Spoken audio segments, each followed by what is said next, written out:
Hello students, how are you? I hope you are fit and fine at your home and doing your homework regularly. Students, हमने civics, social and political life का first chapter start किया है, जिसका first part, second part मैं आपको send कर चुकी हूँ और I hope you understand better. Listen video.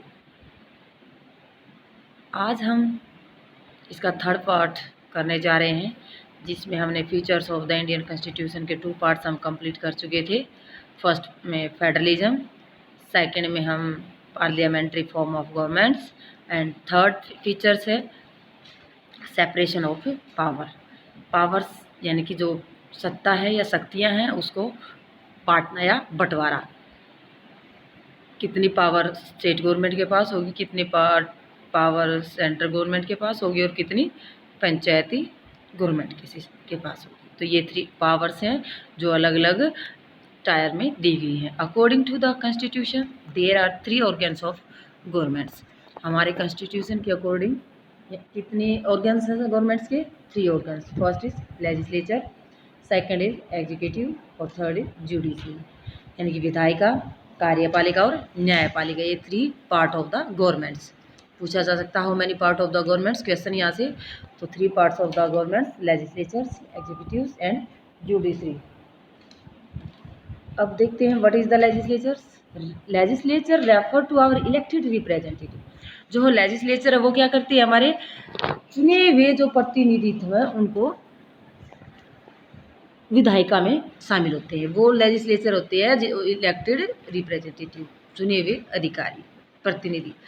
Executive is a smaller group of people. Executive क्या है, कार्यपालिका क्या है? छोटा ग्रुप, छोटे ग्रुप्स पीपल्स के who are responsible for implementing law and running the governments. जो कानूनों को बनाते हैं और शासन चलाने का काम करते हैं, कानूनों को लागू करते हैं और शासन को रनिंग द गवर्नमेंट, सरकार को चलाते हैं. थर्ड पार्ट इज जुडिशरी, न्यायपालिका, which you will read more unit third. हम नेक्स्ट चैप्टर में यूनिट थर्ड के अंदर हम जुडिशरी के बारे में डिटेल से रीड करेंगे. Refers to the system of the court in the country. देश के अंदर जो व्यवस्था न्याय की जो व्यवस्था है उसको बोलते हैं जुडिशरी. कोर्ट्स की, जैसे supreme courts, high courts, district courts, ये सब सिस्टम, ये सभी जो पार्ट है वो किस में आते हैं, हमारे जुडिशरी में आते हैं. In order to prevent the misuse of power. ये क्यों बनाए गए हैं? प्रिवेंट करने के लिए, रोक लगाने के लिए. मिसयूज ऑफ पावर यानी कि जो लीडर हैं या हमारे प्राइम मिनिस्टर हैं, चीफ मिनिस्टर हैं, वो अपनी पावर का मिसयूज न करें, तो उन पर प्रिवेंट करने के लिए वन ब्रांच ऑफ गवर्नमेंट, सरकार की एक ब्रांच, द कॉन्स्टिट्यूशन सेज, संविधान क्या कहता है, that each of these organ, जितने भी पार्ट हैं, जितने भी अंग हैं, शुड एक्सरसाइज डिफरेंट पावर. सबकी अलग अलग क्या है, अपनी शक्तियां हैं. थ्रू दिस, इसके द्वारा, each organ acts as a check on the other organs. एक ऑर्गन दूसरे ऑर्गन पर अपना चेक करता है कि एक दूसरे को अंकुश लगाता है, कंट्रोल करता है. This ensure the balance of power between all 3. ये 3 जो ऑर्गन्स हैं, इन तीनों में आपस में पावर का बैलेंस बनाए रखना ही सेपरेशन ऑफ पावर है. तो साइड में आप पिक्चर देख रहे हैं. Member of the constituent assemblies fear that the executive might become too strong. Executive जो कार्यपालिका है उसको ज़्यादा पावरफुल बनाना चाहते थे. Ignore its responsibility to legislature. उनका उत्तरदायित्व क्या था? विधायिका की अपेक्षा नहीं करना है. The assembly therefore include a number of provision in the constitution to limit control the action taken by the executive branch of government as a whole. इस प्रकार क्या चाहते थे वो कि शासन की कार्यकारी शाखा के द्वारा, यानी कि जो कार्यपालिका है वो विधान पालिका पर अपना कंट्रोल नहीं करे, यानी कि सब ऑर्गन्स अपने अपना पावर रखें और अपना अपना कार्य करें. ये थिंकिंग किसकी थी? कॉन्स्टिट्यूएंट्स असेंबली के मेंबर्स की. अब यहाँ देखते हैं हम वर्ड यूज़ किया जा रहा है state. State is often used in this chapter. इस चैप्टर के अंदर ज़्यादातर स्टेट वर्ड का यूज़ किया गया है. This does not refer state government. तो इस स्टेट वर्ड का यूज यहाँ स्टेट गवर्नमेंट्स के लिए नहीं है. Rather when we use state, जब भी हम स्टेट का यूज कर रहे हैं, we are lying to distinguish it from government. ये गवर्नमेंट वर्ड से अलग है. स्टेट अलग है और गवर्नमेंट वर्ड. कई बार स्टेट गवर्नमेंट्स सेंट्रल गवर्नमेंट से ऐसा वर्ड यूज़ कर देते हैं तो राज्य सरकार अलग है और गवर्नमेंट्स अलग है। यहाँ गवर्नमेंट्स का मीनिंग क्या है बेटा, इज रिस्पॉन्सिबल फॉर एडमिनिस्ट्रिंग, प्रशासन का उत्तरदायित्व किस पर होता है, गवर्नमेंट पे। एंड एनफोर्सिंग लॉ, कानून बनाना, ये किसका काम है, गवर्नमेंट का। तो यहाँ meaning of government is responsible for administering and the enforcing law. Government can change, सरकार बदल सकती है विद इलेक्शन, चुनाव के समय। The state on the other hand, और दूसरे स्थान पर हम स्टेट का मीनिंग यहाँ देखते हैं, refer to a political institutions. State क्या है, एक राजनीतिक व्यवस्था है, संस्था है, रिप्रेजेंट ए सोवर्जन पीपल, जो क्या करती है, संप्रभु लोगों के लिए, संप्रभु वर्ड यूज किया गया है यहाँ, सभी लोगों का प्रतिनिधित्व या रिप्रेजेंटेटिव करती है। वो ऑक्यूपाई डेफिनेट टेरिटरीज, यानी कि जो एक निश्चित स्थान के लिए यूज किया जाता है वर्ड, उसको बोलते हैं states. We can thus speak of Indian state, जैसे हम इंडियन स्टेट बोल सकते हैं, नेपाली स्टेट बोल सकते हैं। Indian state has a democratic form of government, तो इंडियन स्टेट क्या है, हमारी लोकतांत्रिक सरकार है, भारतीय लोक डेमोक्रेसी गवर्नमेंट से। Governments executive is one part of the state, जो सरकार है या एग्जीक्यूटिव है वो स्टेट का एक पार्ट है। The state refer to more than just the governments and can not you be used interchange with it. तो इस प्रकार स्टेट, राज्य का मतलब सरकार से नहीं है, गवर्नमेंट्स वर्ड अलग है, स्टेट वर्ड अलग है। तो कई बार इसका यूज कर देते हैं, तो हमें सरकार के स्थान पर स्टेट का यूज नहीं करना चाहिए, यानी कि दोनों के अलग अलग मीनिंग है। ओके स्टूडेंट्स, अब यहाँ तक आपको अच्छी तरह से समझ आया होगा। अब हम करते हैं fourth features of the constitution, संविधान का फोर्थ क्या विशेषता है, क्या फैक्टर है, ये है फंडामेंटल राइट्स, मौलिक अधिकार। The section is on fundamental rights has often been referred to as a conscience, conscience होते अंतर्यात्मा। जो फंडामेंटल राइट्स का पार्ट्स है हमारे संविधान का, वो संविधान की अंतर्यात्मा मानी जाती है। इंडियन कॉन्स्टिट्यूशन की जो संविधान, उसकी अंतरात्मा। कॉलोनियल रूल्स हैज क्रिएटेड एक सर्टेन सस्पिशन, जो अंग्रेजों का शासन था या ब्रिटिश रूल्स था, उसने हमारे दिमाग में एक संदेह बना दिया था, of the state in the mind, राज्यों के दिमाग में एक संदेह बना दिया था। ऑफ द नेशनलिस्ट, जो राष्ट्रवादी थे हमारे, दे वांटेड टू इंश्योर, वो इस बात को इंश्योर करना चाहते थे, that is set of written rights, कुछ एक ऐसे राइट्स होने चाहिए जो लिखित रूप में मिले हो, किसको, पब्लिक को। Would guard against the misuse of state power, जो एक गार्ड के रूप में काम कर सके, किसके अगेंस्ट है, जो पावर का मिसयूज करेंगे हमारे लीडर, कोई भी लीडर कर सकता है, या स्टेट गवर्नमेंट कर सकती है, सेंट्रल गवर्नमेंट, तो उन पावर से या मिसयूज को रोकने के लिए पब्लिक को क्या दिए गए, फंडामेंटल राइट दिए गए थे।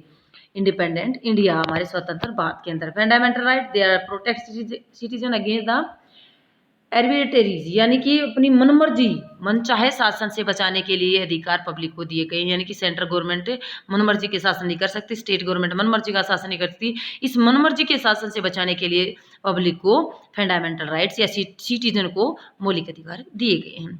Absolute exercise of power by the states, यानी राज्य के द्वारा जो पावर यूज की जाती है।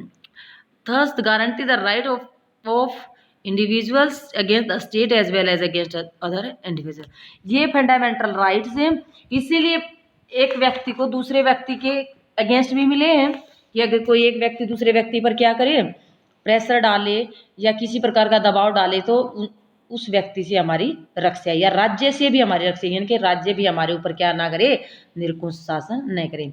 More over the various minorities communities also express the need for the constitution include, इस प्रकार कई माइनॉरिटीज कम्युनिटीज हैं, समुदाय हैं, जिनको नीड थी, जरूरत थी इन फंडामेंटल राइट की, for the constitution include rights, इसीलिए ये राइट्स उन माइनॉरिटी की कम्युनिटी को भी शामिल किया गया है, उन लोगों को भी अधिकार दिए गए हैं, वुड प्रोटेक्ट देयर ग्रुप से, उन लोगों की सुरक्षा रखने के लिए। कॉन्स्टिट्यूशन देयरफॉर आल्सो गारंटीज, और संविधान क्या देता है, गारंटी देता है, right of minorities against the majority, जो अल्पसंख्यक लोग हैं उनको अधिकार मिले हैं, किससे ज़्यादा, मेजोरिटी वालों से ज़्यादा। As doctor Bhimrao Ambedkar said about these fundamental rights, इस फंडामेंटल राइट के बारे में अम्बेडकर जी ने कहा है कि their object is two fold, यहाँ दो उद्देश्य हैं हमारे फंडामेंटल राइट्स देने के। फर्स्ट ऑब्जेक्टिव क्या है, is that every citizen must be in position to claim those rights, यानी प्रत्येक नागरिक, प्रत्येक सिटीजन का अधिकार है या इस स्थिति में है कि वो अपने राइट्स की दावा कर सके, अधिकारों का दावा कर सके। सेकेंडली क्या है, these right must be bindings upon every authorities that has got the power to make laws. और ये दूसरा उद्देश्य क्या है कि ये अधिकार उस सत्ता या संस्था के लिए बनाए गए हैं, यानी कि उस पावर या उस सरकार के लिए बनाए गए हैं जो कानून बनाने का अधिकार है, उसको भी ये बाइंडिंग कर सकते हैं, उसको रोक सकती है। ये अधिकार उन पर भी लागू किए जा सकते हैं। अगर कोई सरकार हमारे ऊपर ज़बरदस्ती कोई कानून बनाना चाहे तो वह नहीं बना सकती है। तो ये फंडामेंटल राइट इसीलिए हमें मिले हैं। In addition to fundamental rights, जो अधिकार हमें मिले हैं, constitution also as a section called directives principles of state policy, यानी राज्य के कुछ नीति निर्देशक सिद्धांत भी फंडामेंटल राइट्स के साथ मिले हैं। This sections was designed by the member of the constituent assembly. ये सेक्शन भी बनाया गया था, कौन सा सेक्शन, डायरेक्टिव प्रिंसिपल्स, नीति निर्देशक सिद्धांत भी बनाए गए थे फंडामेंटल राइट के साथ, मौलिक अधिकारों के साथ। किसके द्वारा बनाए गए, constituent assembly. Ensure greater social and economic reform, इसको क्यों बनाया गया भाई, ताकि सामाजिक और इकोनॉमिक आर्थिक सुधार किए जा सके, and to serve as a guide to the independent India. और ये जो नीति निर्देशक सिद्धांत है ये गाइड के रूप में काम करें हमारे स्वतंत्र भारत के अंदर। इंस्टीट्यूट्स लॉज, एक कानून बनाने की संस्था, and the policies that keep reduce the poverty of masses, जो गरीबी है उसमें कमी लाने के लिए भी ये नीति निर्देशक या डायरेक्टिव प्रिंसिपल भी जोड़े गए हमारे संविधान के अंदर।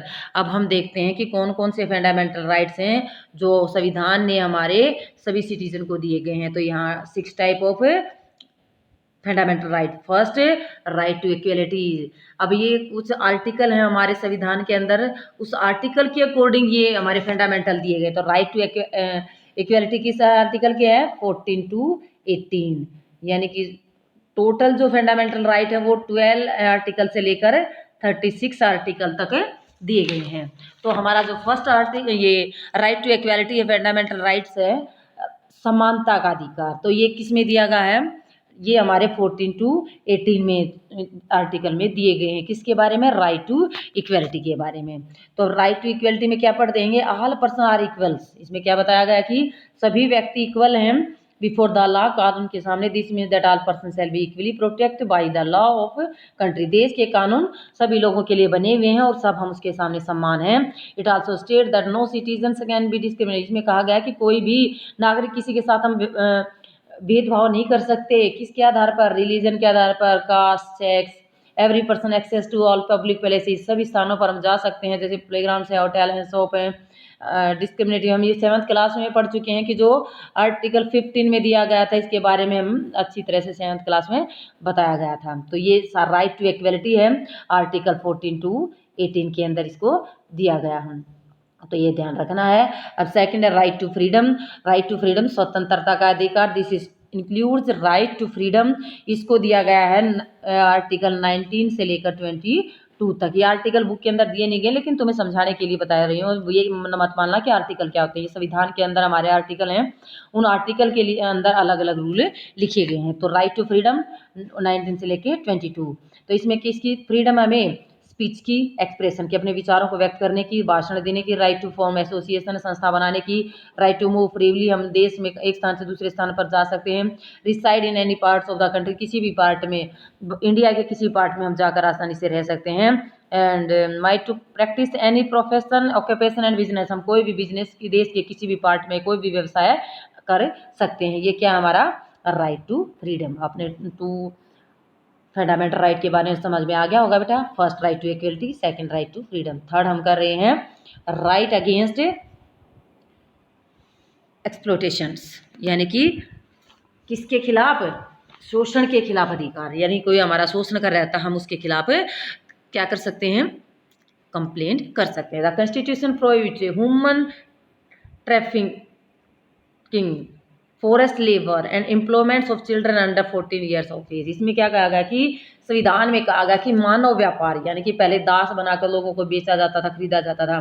फोर्स लेबर, यानी ज़बरदस्ती काम करवाना किसी पर बिना पे दिए, बिना उसको पे किए। और 14 ईयर से ओल्ड जो छोटे बच्चे हैं, 14 साल से कम उम्र के बच्चे हैं, उनको हम काम पर नहीं लगा सकते। तो ये किसके राइट में आते हैं? राइट अगेंस्ट एक्सप्लॉयटेशन से। समझ में आ गया बेटा? इसको रखा गया है आर्टिकल 23 से लेकर 24 तक, आर्टिकल 23-24 तक। अब है फोर्थ राइट हमारा, राइट टू फ्रीडम। इसमें हम ऑफ रिलीजन, धर्म की स्वतंत्रता, religion freedom is provided to all citizen, सभी नागरिकों को दी गई है। Every person has the right to practise, profess and propagates religion of their choice, अपने चॉइस के धर्म को अपना सकता है, मंदिर मस्जिद जहाँ चाहे वो उसमें जा सकता है। Right to freedom of religion article 25 से लेकर 28 तक इसको रखा गया है। अब नेक्स्ट हमारा fundamental right, cultural and education rights. Cultural and education rights में हमें क्या मिला है? Constitution state that all minorities religion और linguistics can set up their own educational institute in order to preserve and develop their own culture. इसमें क्या गया है? सभी नागरिकों को क्या दिया, अधिकार दिया गया है? संविधान ने कहा है कि धार्मिक या भाषा आधार अल्पसंख्यक समुदाय अपनी संस्कृति की रक्षा कर सकता है, अपने कल्चर की रक्षा कर सकता है, और अपनी विकास के लिए या अपने रक्षा के लिए, एजुकेशन के लिए और अपने विकास के लिए क्या कर सकता है? शैक्षणिक एजुकेशनल इंस्टीट्यूट डेवलप कर सकता है। तो ये जो हमारा फंडामेंटल राइट है, ये आर्टिकल 29 से 30 में लिखा गया है। कहाँ लिखा गया है? 29 एंड 30 में। लास्ट है राइट टू कॉन्स्टिट्यूशनल रेमेडीज, संवैधानिक उपचार जिसको हम बोल सकते हैं। This allow citizen to move the court, ये इस अधिकार में क्या कहा गया है कि अगर हमारे ऊपर कोई प्रेशर डाल रहा है या दबाव डाल रहा है तो कोई भी सिटीजन कोर्ट में जा सकता है, सीधा सुप्रीम कोर्ट में जा सकता है। They believe that any of their fundamental right have been violate by the state, यानी राज्य के द्वारा या किसी व्यक्ति के द्वारा मौलिक अधिकारों का क्या किया गया है? उल्लंघन किया गया है, तो इस अधिकार का सहारा लेकर हम सीधे कोर्ट में जा सकते हैं। These are the 6 fundamental right. और ये लास्ट हमारा आर्टिकल 32 से 35 तक लिखा गया है। तो ये सब कानून हमारे अलग अलग आर्टिकल में दिए गए हैं। ये सब 12 से 36 आर्टिकल में डिटेल से दिए गए हैं। हमारे 6 फंडामेंटल राइट्स हैं जिसको हम अच्छी तरह से पढ़ चुके हैं। Okay students, next feature of the constitution secularism, धर्मनिरपेक्षता। एक secular state is one in which the state does not officially, धर्मनिरपेक्ष राज्य क्या है बेटा? वन इज वन स्टेट, यानी कि डज नॉट ऑफिशियली, कोई राज्य किसी भी एक धर्म को प्रमुखता नहीं देगा, एक स्टेट के लिए प्रमोट नहीं करेगा। एक स्टेट के लिए सभी धर्म इक्वल हैं, कोई एक मुख्य धर्म नहीं होगा, सभी धर्म बराबर हैं। हम किसी भी धर्म को अपना सकते हैं और किसी भी धर्म के बारे में हम अच्छा सोच सकते हैं, उसके लिए संस्था बना सकते हैं। तो ये क्या है हमारा? India is a secular country. You now understand the way in which a country history often determine the kind of constitution that a country adopt for itself। इस प्रकार इस बात को हम समझना चाहिए कि एक देश के इतिहास से हमें क्या पता चलता है कि उस देश के अंदर किस प्रकार का संविधान लागू किया है। Kind of constitutions, the constitution play crucial role, जो संविधान है एक इम्पोर्टेंट रोल प्ले कर रहा है। Out the ideas that we would like all citizen, ऐसे आइडियल आदर्शों को प्रस्तुत किया है संविधान ने जिसको सभी नागरिकों के द्वारा, सिटीजन के द्वारा माना गया है। ऑफ द कंट्री आज adhere to include the representatives that we elect to rule us। तो हम ऐसे संविधान के अंदर रिप्रेजेंटेटिव को भी इंक्लूड करते हैं जो इलेक्ट किए जाते हैं रूल करने के लिए, शासन करने के लिए। Just like a game of football, जैसे हमने स्टार्ट में गेम से स्टार्ट किया था लेसन कि जो फुटबॉल का गेम है उसमें अगर चेंज किया जा सकता है तो रूल चेंज करने से गेम ही बदल सकता है। ऐसे ही चेंज ऑफ कॉन्स्टिट्यूटिव, संविधान के अंदर कोई बदलाव किया जाता है, rules will affect the game से, जैसे गेम पर प्रभाव पड़ता है तो ऐसे ही हमारे संविधान के में बदलाव होने से हमारे देश पर भी प्रभाव पड़ता है। Indian constitution has been amended over the years to reflect new concern of the politics. राजनीति की मेन बातों को ध्यान में रखते हुए या चिंताओं को ध्यान में रखते हुए हमारे संविधान में भी बदलाव किया गया है समय समय पर। Often a major change in the constitution, अगर कोई बड़ा बदलाव किया जाता है संविधान के अंदर, mean A change in the fundamental nature of the country, तो देश के जो मौलिक स्वरूप है उसमें भी बदलाव हो जाता है। जैसे ही संविधान में बदलाव करते हैं ऐसे ही हमारे देश की फंडामेंटल नेचर में भी चेंज आ जाता है। This in the case Nepal, जैसे हमने नेपाल के इंसिडेंट के बारे में रीड किया था, how it needed to adopt a new constitution, कैसे वहाँ जरूरत पड़ी थी एक नए संविधान को अपनाने की, after it became a democracy, और संविधान बनाया और उन्होंने वहाँ पर डेमोक्रेसी को लागू किया। Okay, the different feature of the Indian constitution, इस प्रकार जो अलग अलग फीचर्स हैं इंडियन कॉन्स्टिट्यूशन के, इन्वॉल्व कॉम्प्लिकेटेड आइडियाज, जिसमें कई विचारों को भी शामिल किया गया है, often not easy to grasp, जिसको आसान नहीं है, सब काफ़ी डिफिकल्ट है। डोंट वरी, लेकिन चिंता की कोई बात नहीं है, too much about this for the moments, इसके आज जो आपने चैप्टर में जितना सीखा है वह काफ़ी है। In the rest of the, बाकी इसके बारे में डिटेल से हम बुक नेक्स्ट आने वाली क्लासेस के अंदर, हायर क्लासेस के अंदर, जैसे 9th 10th 11th 12th में आप इसको ज़्यादा रीड कर सकते हैं, हम इसके बारे में ज़्यादा समझ सकते हैं। You will read more about different features of Indian constitution, understand more sustainabilities what they means, यानी कि इस संविधान के बारे में हम और ज़्यादा डिटेल से आने वाले क्लासेस के अंदर रीड करेंगे। तो अब यहाँ दिया गया है, constitution also mention fundamental duties, संविधान के अंदर कुछ फंडामेंटल ड्यूटी दी गई हैं, जैसे ये फंडामेंटल राइट कितने हैं, 6 हैं, तो ड्यूटीज हमारी कितनी है, 11 है। पहले 10 थी, बीच में प्लस 1 कर दिया गया है, तो अब हमारी ये 11 हो चुके हैं। एजुकेशन की ड्यूटीज को हमारी फंडामेंटल ड्यूटी में रीड किया गया। Find out with the help of your teachers they include, तो ये आप 11 ड्यूटीज के बारे में हम अच्छी तरह से बाद में बताएंगे। Illustrates each of 11 fundamental duties with drawing, picture, poem and song, discuss them in the classroom, इसके बारे में क्लासरूम में डिस्कस, सॉन्ग के द्वारा, पोएम के द्वारा, पिक्चर के द्वारा हम फंडामेंटल ड्यूटीज के बारे में डिस्कस करेंगे। अब हम ये ऊपर जो पिक्चर दी गई है, जैसे फर्स्ट पिक्चर में ये Pandit Jawaharlal Nehru, who was the first prime minister of India, second is the who was the first president of the India, और third these are the member of the constituent assembly.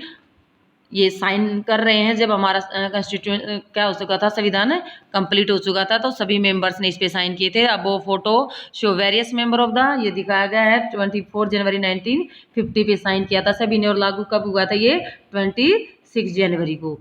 Okay, तो इस photo में जो ऊपर दिखाया गया है, first photo prime minister Pandit Jawaharlal Nehru, फिर सेकंड फोटो में doctor Rajendra Prasad, and last photo was shown में following person from right, Shri Jairam Das Daulatram, minister for food and agriculture. ये ध्यान रखना बेटा कि उस फर्स्ट टाइम पर जो मिनिस्टर थे फूड एंड एग्रीकल्चर के, ये कौन थे, श्री जयराम दास दौलतराम। राजकुमारी अमृत कौर थी health minister, doctor John Mathai थे फाइनेंस मिनिस्टर्स, सरदार वल्लभ भाई पटेल थे deputy prime minister, and behind him Shri Jagjivan Ram labour minister. तो ये ध्यान रखना कि उस टाइम पे फर्स्ट हमारे लेबर मिनिस्टर कौन थे, और फाइनेंस मिनिस्टर कौन थे, डिप्टी प्राइम मिनिस्टर कौन थे, जो राजकुमारी अमृत कौर थी ये हेल्थ मिनिस्टर। तो इसके बारे में आप अच्छी तरह से रीड करना है। ओके स्टूडेंट्स, हमारा लेसन कंप्लीट हुआ, और इसके साथ साथ आपको ध्यान रखना है, ये कॉन्स्टिट्यूशन के अंदर हमारा संविधान कब हमने इसको स्टार्ट किया था, 1946 में, और कब ये पूरा हुआ 1949 में, और कितने इसके मेंबर थे, 389, जिसके अंदर 299 स्टेट से लिए गए थे, 299 स्टेट से, और 93 रिप्रेजेंटेटिव थे प्रिंसली स्टेट, जो राजा थे या उनके राजकुमार थे, और 4 थे ये चीफ कमीशन प्रोविंसेस थे, जो दिल्ली, अजमेर, मारवाड़, क्रुक, तो ये 4 स्थान से जो अलग अलग जगह से ये मेंबर लिए गए थे। तो ये आप सबको ध्यान रखना है, कब इसको स्टार्ट किया, कब ये पूरा हुआ, लागू हमारा 1950 में संविधान लागू किया गया था। तो इस प्रकार हमने ये कॉन्स्टिट्यूशन के बारे में अच्छी तरह से रीड किया, जिसमें हमने फंडामेंटल राइट के बारे में रीड किया, और जिसमें हम इसके features of the our constitutions. Okay students.